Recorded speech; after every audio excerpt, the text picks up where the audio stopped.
The next point has to do with the spiritual life of the millennium. Следующий раздел о духовной жизни миллениума. And this will predominantly be related to the provisions of the new covenant. Это в основном все будет напрямую связано с тем, что предусмотрено Новым Заветом. Okay, so in relation to Israel, everyone is saved. Итак, для Израиля все будут спасены, Everyone has a knowledge of the Lord. у всех будут знания о Господе, And no one needs to tell another person about the Lord because they know.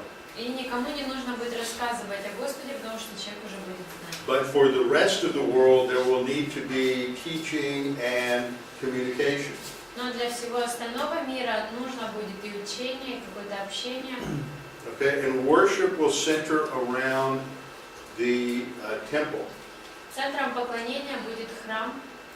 Israel will be a priest nation for the rest of the world. И Израиль будет нацией священников для всего мира.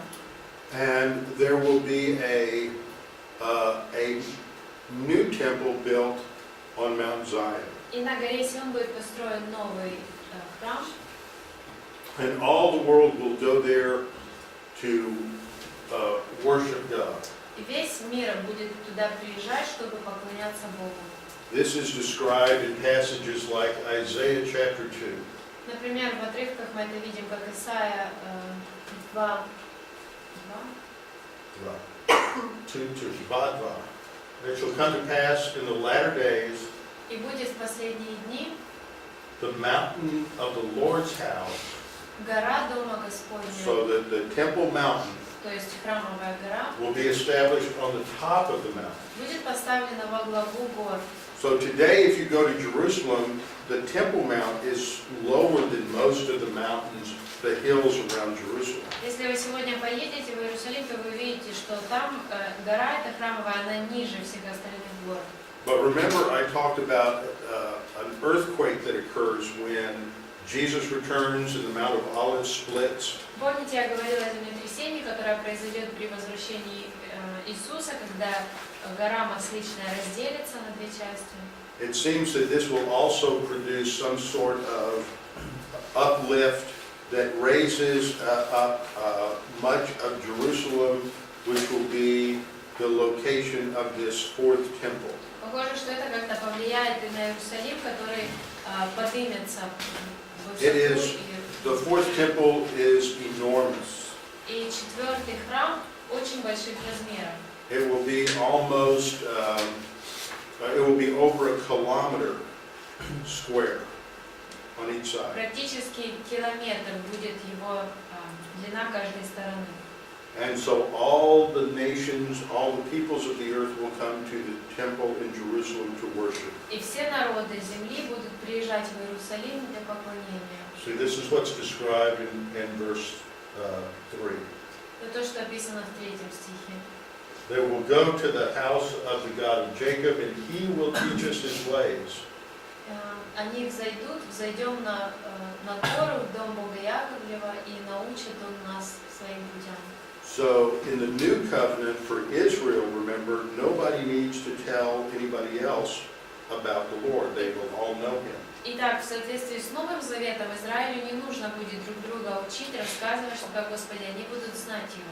But here the nations come to the temple to learn about God. Но вот здесь описано, как другие народы будут приходить в храм, чтобы узнать о Боге что-то. Another characteristic of the spiritual life in the millennium is that there will be miraculous demonstrations of the Holy Spirit throughout the world, healing and miracles. Еще по поводу духовной жизни в это время, это Дух Святой будет являть много исцелений, чудес. But there will also be animal sacrifices in the millennial kingdom. Но также будут осуществляться жертвы животных в тысячелетнем царстве.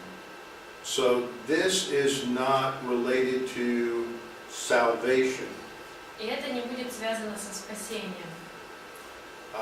but ritual cleansing. будет связано с ритуальным очищением. Now, I've always taught that there's a difference between real cleansing of sin and ritual cleansing of sin. Я всегда учил тому, что есть разница между ритуальным очищением от греха и реальным, фактическим очищением от греха. Animal sacrifices did not actually pay the sin penalty.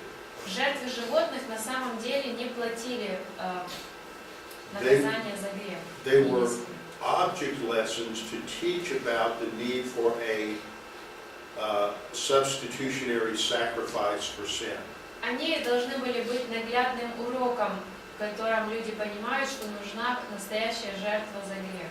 And so these sacrifices taught and illustrated the fact that death was a penalty for sin. Итак, эти жертвы учили людей и сами собой представляли, показывали, что смерть должна быть выплачена за грех. Now remember, in the millennial kingdom there's no death.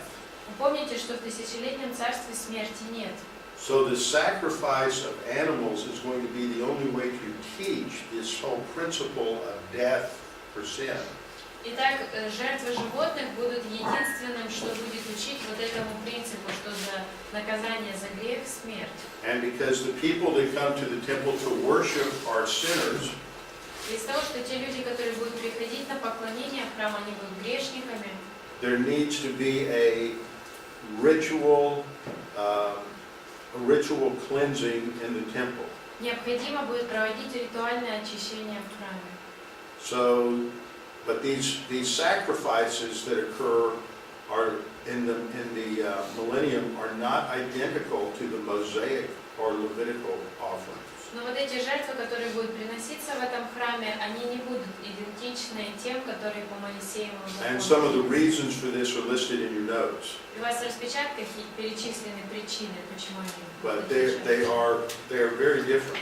Но они очень сильно отличаются. In fact, there is the story that there was a rabbi Даже есть такая история, что был раввин, who isolated himself который изолировался and fasted and prayed for many days и постился, и молился много-много дней, before he finally had a vision to show how they could reconcile Ezekiel with Leviticus. пока он не получил видение о том, как можно примирить между собой описание в Левите и в Иезекииле. Because at that time, the rabbis thought that somehow these sacrifices were identical to the Levitical sacrifices. Потому что в то время люди считали, что должны быть связаны эти жертвы между собой. They didn't understand that in the millennium, in the kingdom, there will be a different sacrificial system. Они не понимали, что в миллениуме будет другая система жертвоприношений. Okay, now the primary passage, the key passage for understanding the millennial temple is in Ezekiel chapter 40 and following. И в Иезекииле, начиная с 40 главы, очень хорошее дается объяснение этого храма. Ezekiel 40 to 46. С 40 по 46 главу.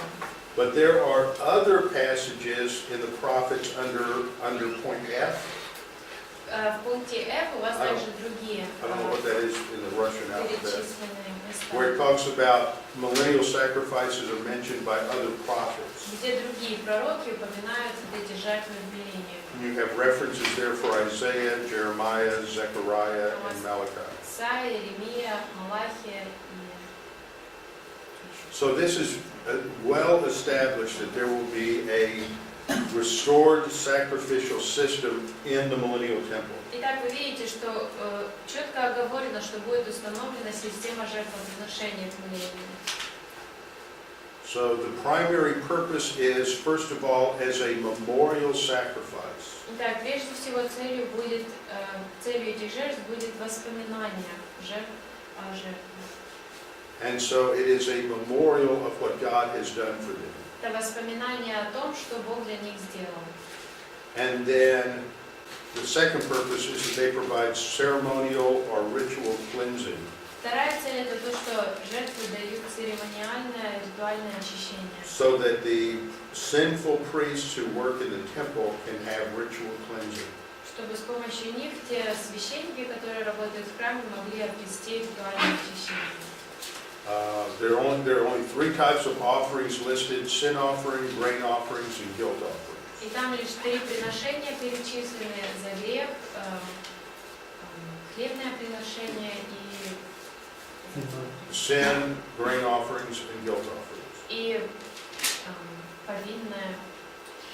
And these don't relate to the primary atonement offerings. И эти жертвы не связаны с теми, которые были в день искупления, покрытия греха. And in the new heavens and new earth, we're told that the river of life flows out of the new temple that's in the future state. И также сказано, что когда будет новая земля и новое небо, река жизни будет истекать из этого храма. Okay, and then the millennium ends with the destruction of the present heavens and the earth. И миллениум завершается разрушением существующей сейчас земли и неба. Okay, any questions about that? Вопросы есть? Да. Говорили, что все будут жить, не будут умирать, все люди, миллениум. Однако сказано, я сейчас искал, когда забыл, что грешник все-таки будет умирать.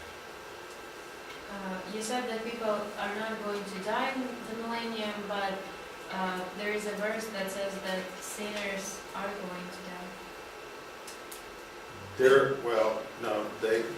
If they are criminals, Преступники. there's death. But death is unusual. Да, преступники, для них есть смерть, но это будет чем-то необычным.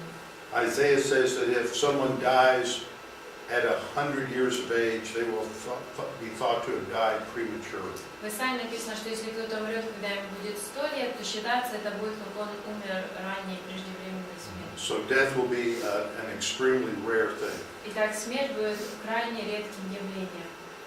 И второе, о том, что люди не будут плотоядными, но в ритуал жертвоприношения входит, поедается жертва. And also you mentioned that we will not eat meat, but when you during the sacrifices, you do eat some of them. Yes, but not in the millennial sacrifices. Но не в тех жертвах, которые в миллениум происходят.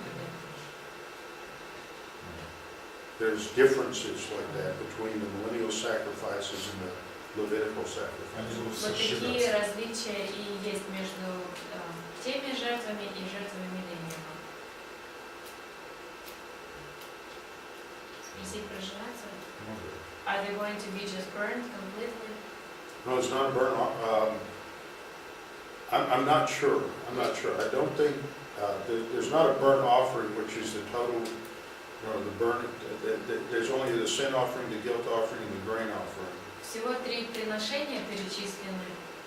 And За вину, хлебное и I'm not sure that that involves a total Я consumption of the sacrifice. не уверен, что одна из этих 3 хотя бы включает в себя полное сожжение жертв. That's a good question. Может быть, это стандартный перевод из Ветхого Завета. That's a good question, though. Это хороший вопрос. Let's see what I can find on that. Okay, anything else? Еще есть вопросы? Okay, the final judgment is called the Great White Throne Judgment. Окончательный суд называется суд Великого Белого Престола. So, this is described in the next section. В следующем разделе у вас так описано. And this is a judgment that occurs at the end of the millennium. Это тот суд, который происходит в конце миллениума. And it's described in Revelation 20, В Откровении 20 написан, verses 12 and 13. 12-13 стихи. John has another vision, Иоанн получает еще одно видение, and so we don't know exactly where this takes place. с точностью мы не можем сказать, где это происходит. it is after the destruction of the rebels and the Gog and Magog revolution.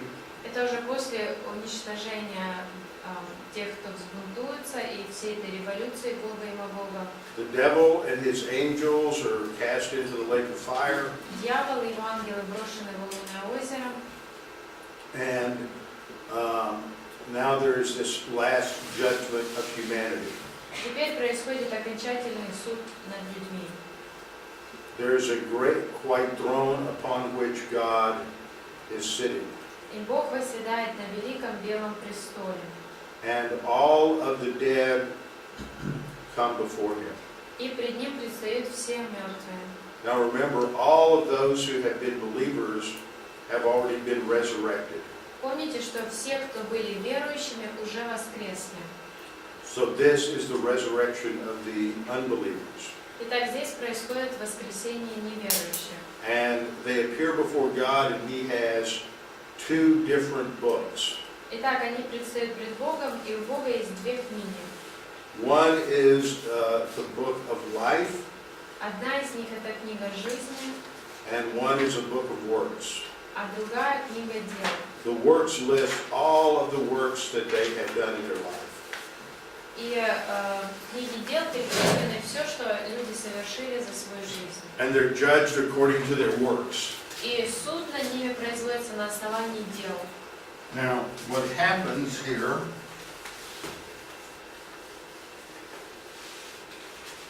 is that God is going to say, let's look at all your works. И вот что будет происходить. Бог скажет, давайте посмотрим на все ваши дела. And he adds up all the works И Он будет собирать все дела, to see how much righteousness is produced. чтобы определить, сколько произвел человек праведности. But God's standard is a perfect righteousness. What's Russian for righteousness? Праведность. Okay, it's a perfect Но righteousness. у Бога есть свой стандарт совершенной праведности. So some people have just a little bit of chit-chit righteousness, Так у некоторых будет лишь чуть-чуть праведности, and others have a lot more righteousness, а у некоторых будет намного больше праведности. but no one has enough righteousness. Но ни у кого не окажется достаточно праведности. Because the only way to get God's perfect righteousness is to trust in Jesus as your Savior. Потому что единственный путь, как обрести вот такую праведность, это уверовать в Иисуса. And so what God is showing is that no one has the kind of righteousness that is required to go into eternity with Him. Итак, этот суд покажет, что ни у кого не окажется достаточной праведности для того, чтобы войти вместе с Ним в вечность. And so they are all judged according to their works, И все будут судимы по делам их, and they are cast into the lake of fire. и затем брошены в огненное озеро. And if they do not have enough righteousness, then their name is not in the book of life, Также, если недостаточно праведности у человека, его имени нет в книге жизни, so they are cast into the lake of fire. и так они брошены в озеро огненное. And then, and it's after that that God creates the new heavens and the new earth. И после этого Бог творит новое небо и новую землю. So, the purpose of the great white throne judgment is, first of all, to determine the punishment of the unsaved. Итак, во-первых, суд Великого Белого Престола предназначен для того, чтобы определить степень наказания для неспасенных людей.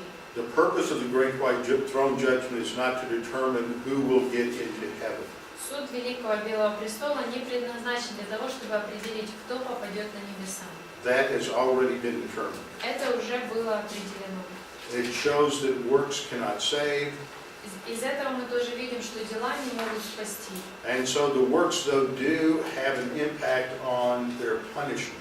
Тем не менее, дела определяют наказание. For there are passages that indicate that there will be degrees of punishment in the lake of fire. Потому что есть отрывки, в которых написано, что есть разная степень наказания в огненном озере. Just as there will be degrees of punishment, different degrees of rewards for those who are in heaven. Точно так же, как будет разная степень наград для тех, кто попадет на небеса. Okay, a second purpose for the great white throne judgment is it vindicates the justice of God. Второе предназначение суда Великого Белого Престола — это то, что он подтверждает Божью справедливость. And then finally, it is to,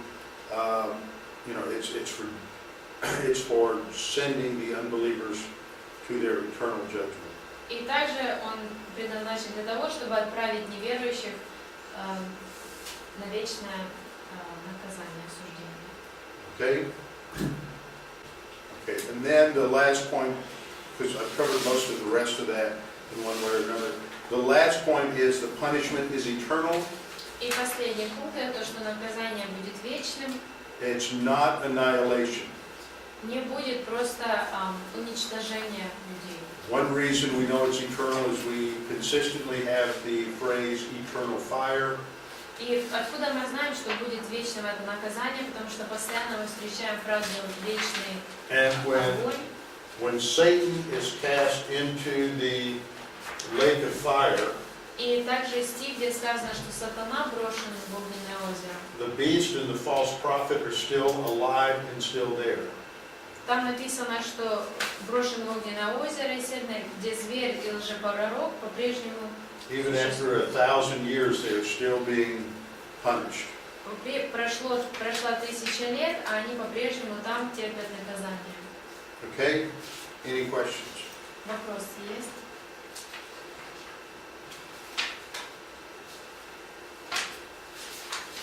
All right. Let's go to the next question. Next, which is now the heavens and the earth have been destroyed. A new heavens and new earth is described. And this is found in Revelation 21 and 22. Итак, эта земля и небо были уничтожены, сотворил Бог новое небо, новую землю. Это Откровение 21. And technically, this is not a dispensation. И с технической точки зрения это не одна из диспенсаций, Because this describes the future state at the end of history. потому что здесь описано наше вечное состояние пребывания в конце истории. And this is a description of what happens after God has resolved the problem of sin. И здесь описано то, что будет происходить после того, как Бог разберется с проблемой греха. The material in Revelation 21 to 22 is not described anywhere else in the Bible. И то, что описано в 21 и 22 главе Откровения, не описано нигде больше в Библии. And so these last two chapters of Revelation give us the only information we have on what heaven is like. И вот эти две главы — это единственная информация, которая у нас есть о небесах. But it still leaves a lot of questions. Но все равно вопросов остается очень много. Because some of the passages, I think, in Revelation 21 and 22 are somewhat difficult to understand. Но все равно, мне кажется, есть там отрывки в 21 и 22 главе Откровения, которые трудно понять. And also because God just gives us a little tiny snapshot of heaven. И также потому, что Бог дает лишь маленькую такую картину, вырисовывая того, как будут выглядеть And небеса. I think that is because it is going to be so radically different from everything we've experienced that we just we couldn't understand it. Мне кажется, это потому, что настолько радикально это будет отличаться от всего, что нам известно, что нам очень трудно понять и представить это. Okay? So it's a continuation of some things that were in human history. Итак, есть продолжение некоторых вещей, которые были в истории человечества. There will still be a Jerusalem. It will be the new Jerusalem. По-прежнему будет Иерусалим, но уже будет новый Иерусалим. And there will still be a distinction between Israel and everyone else. По-прежнему будет разделение между Израилем и всеми остальными людьми. The promise to David was that there would be an eternal throne and an eternal dynasty and an eternal king. Давиду было обещано, что будет вечный престол, вечная династия, вечный царь. And so Christ's rule on the Davidic throne will continue into eternity. Итак, правление Христа на престоле Давидовом будет продолжаться и в вечности. And so there's a new heavens and new earth created. И Итак, будет сотворено новое небо и новая земля, because the old heavens and earth have been show the corruption of sin. потому что прежнее небо и земля, на них оставались следы разложения греха. So now there will be no remnants of sin in the new heavens and the new earth. Итак, теперь на новом небе и новой земле не будет ничего связанного с грехом, никаких остатков от греха. And so we will go into heaven with a memory that is also has no memory of sin and evil. Итак, мы войдем в эту новую эту среду, не помня о грехе и о прошлом.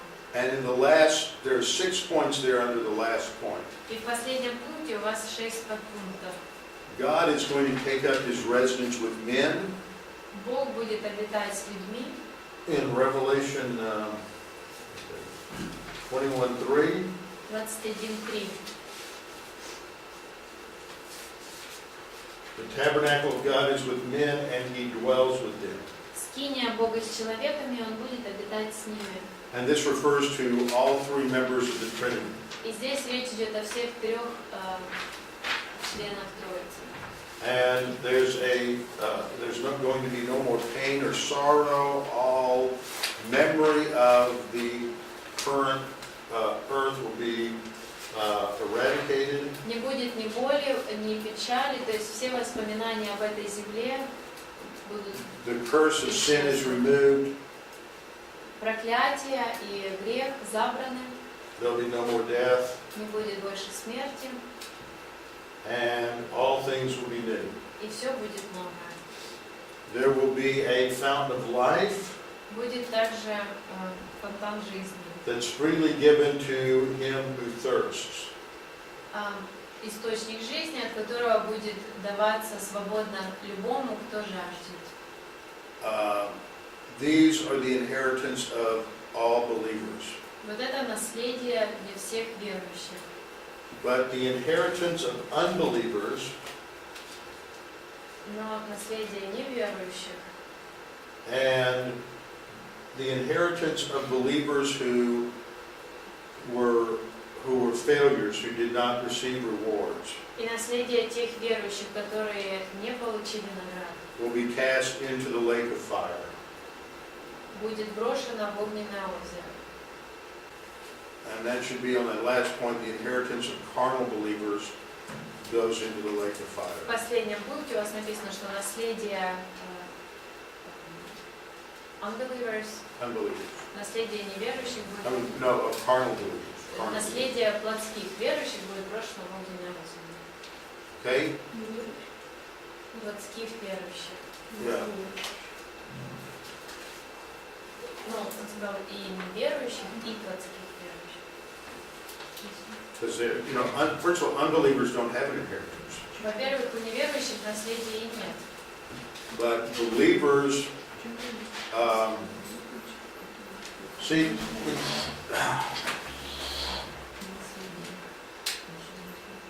this word part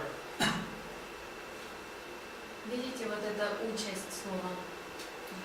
that is the Greek word meros. Греческое слово «мерос». Meros is a technical legal term to designate someone's inheritance. Это технический, юридический термин, который говорит о чем-то наследии. For example, the prodigal son went to his father and asked for his share, his meros of his inheritance. Например, блудный сын, он пришел к своему отцу и попросил свою часть наследия. And so in the New Testament there are various verses that have these lists of sins. И в Новом Завете есть несколько мест, где целый список грехов перечисляется. And talks about those who practice these sins will not inherit the kingdom. И сказано, что те, кто практикует вот это, не унаследуют царство. This is a description of carnal believers who have no rewards at the judgment seat of Christ.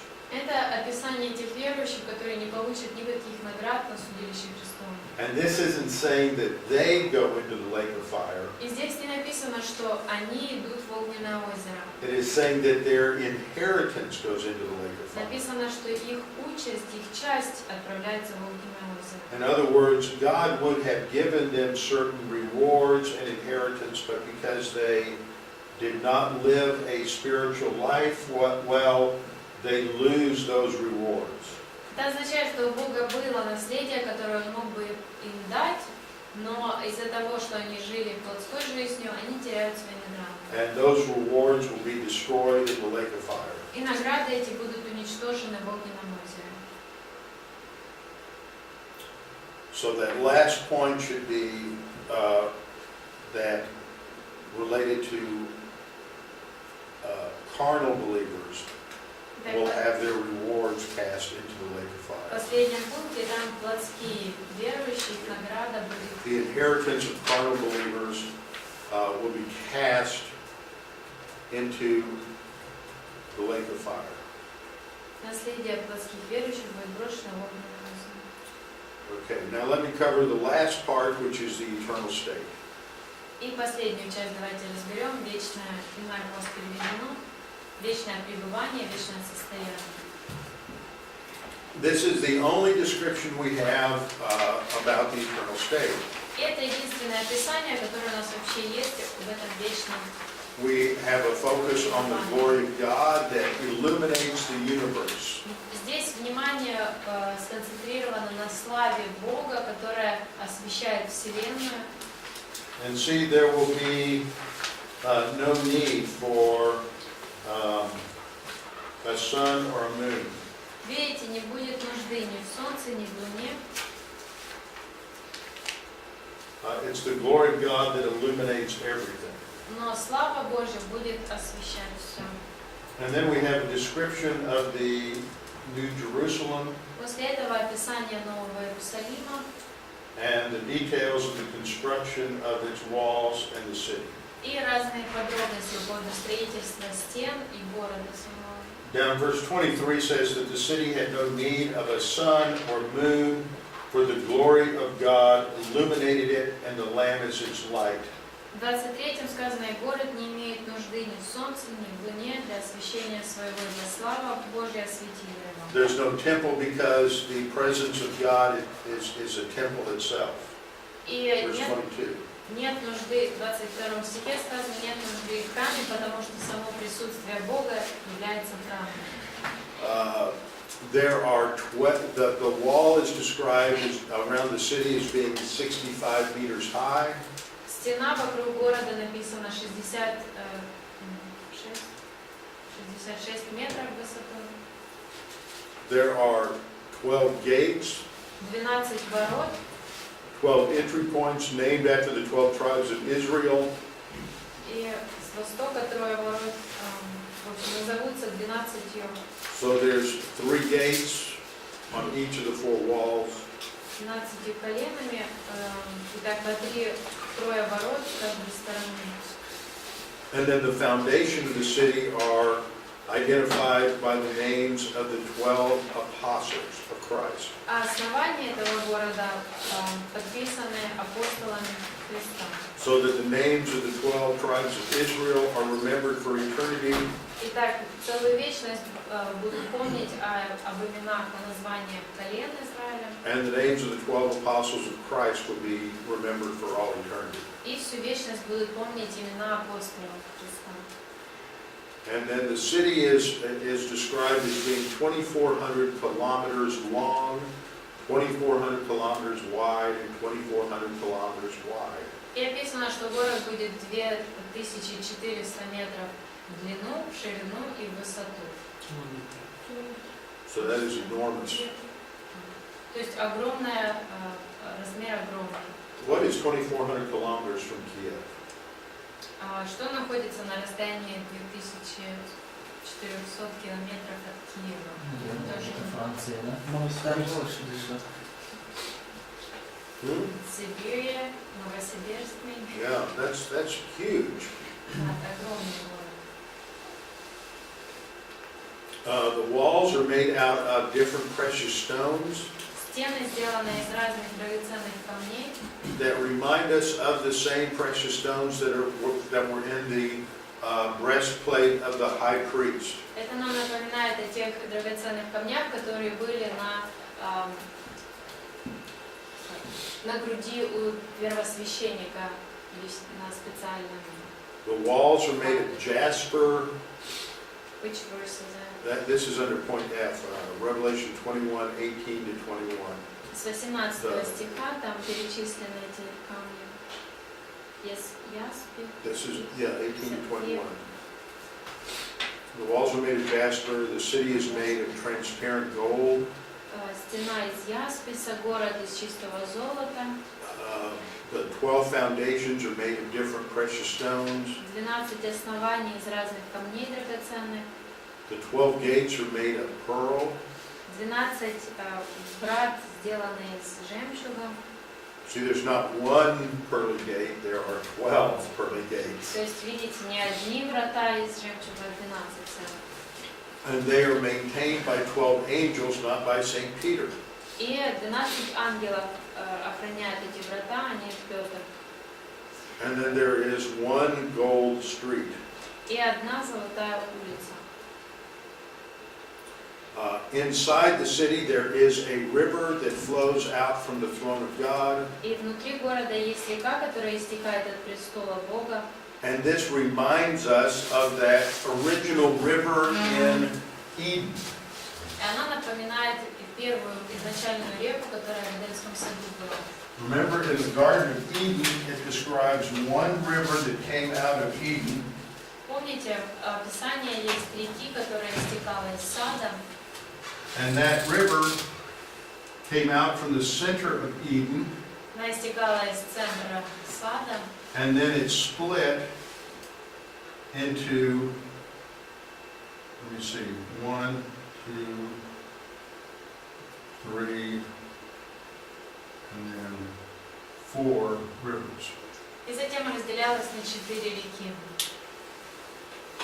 And remember, I pointed out that there was no place on the earth today where a river divides into multiple rivers. Помните, я упоминал, что сегодня в мире неизвестно ни об одной реке, которая бы разделялась на несколько рек. And so this shows some sort of a similarity between the future eternal state and the original creation. Итак, мы видим, что есть какое-то сходство между тем, что вот вечное вот это вот пребывание окончательное, и с тем, что было в самом начале сотворено. Another similarity is that there will be a tree of life. Еще сходство в том, что есть дерево жизни. But the tree of life is, there will be several of these. Но будет несколько деревьев этих. And it will bear fruit each month. Каждый месяц будет давать плод дерево это. Either side of the tree of the river was a tree of life. По ту и по другую сторону реки дерево жизни. It bears fruit every month. Каждый месяц приносит плод. And this is described as for the healing of the nations. И описано, что листья этого дерева для исцеления народа. Which indicates that healing, the way it's translated, is if they are being healed from a sickness. И из перевода звучит так, как будто бы есть болезнь и будет исцеление. But the word can also be translated health. Но это слово можно также перевести словом здоровье. And so often we do things to promote good health Иногда мы тоже что-то делаем, чтобы поддержать хорошее здоровье and strength, и силу. which doesn't mean that we're necessarily sick or ill. При этом совсем не обязательно, что мы это делаем из-за какой-то болезни. And so this is, the indication here is that this is designed to prevent illness or to provide strength to people.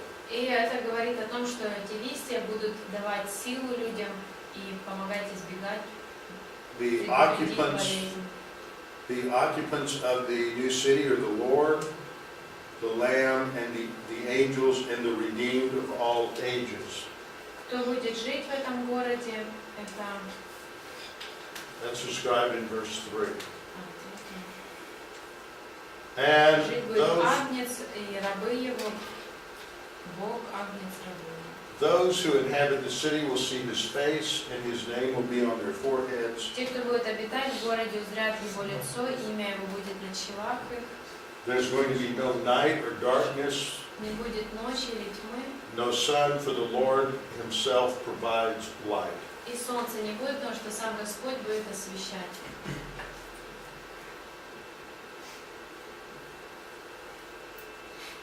Okay, and then in the last point, there's a list of 7 differences between the millennial Jerusalem and the future eternal Jerusalem. И затем в конце у вас пункт, где описано 7 различий между храмом Иерусалима в миллениуме и Иерусалимом уже в вечности. The millennial Jerusalem had natural light, but the eternal Jerusalem is lit by the glory of God. В Иерусалиме в миллениуме там будет естественный свет, а в вечности будет слава Бога освещать. But the millennial Jerusalem has no walls, but the eternal Jerusalem has walls and pearly gates. В миллениуме нет стен у Иерусалима, а здесь есть и стены, и врата из жемчуга. The millennial Jerusalem has a temple, but the eternal Jerusalem has no temple. В миллениуме есть храм в Иерусалиме, а в вечности нет. The millennial Jerusalem has animal sacrifices as a memorial to the death of Christ. There are no animal sacrifices in the eternal Jerusalem. В миллениуме в Иерусалиме в храме будут приноситься жертвы для воспоминания, а в вечности уже не будет храма, не будет жертв. The millennial Jerusalem has unsaved people living in the city, В миллениуме в Иерусалиме будут жить неспасенные, but there are only saved people living in the eternal Jerusalem. но в вечном Иерусалиме лишь спасенные живут. There are living waters that in the millennial Jerusalem, living waters come from the temple, В миллениуме из храма истекают живые воды, and in the eternal Jerusalem, the water of life comes from the throne of God. а в вечности от престола Бога истекает река. And then finally, in the millennial Jerusalem, there are many trees for food and healing, В миллениуме в Иерусалиме будет много деревьев и плодов для исцеления, but in the eternal Jerusalem, there's only the tree of life. а в вечности будет лишь дерево жизни. Okay. Finish. Закончено. Any questions? Вопросы есть? No questions? I have lots of questions, У меня у самого есть много вопросов, у вас нет. especially about Revelation 21 and 22. Особенно по Откровению 21 и 22. There are things there that are, I want more information, Там есть такое, что мне хочется узнать больше информации, but we're not given it. но нам не дано. Мы это понимаем, Поэтому спрашиваю. We understand that that's why we don't ask questions. So, that's wise. Okay.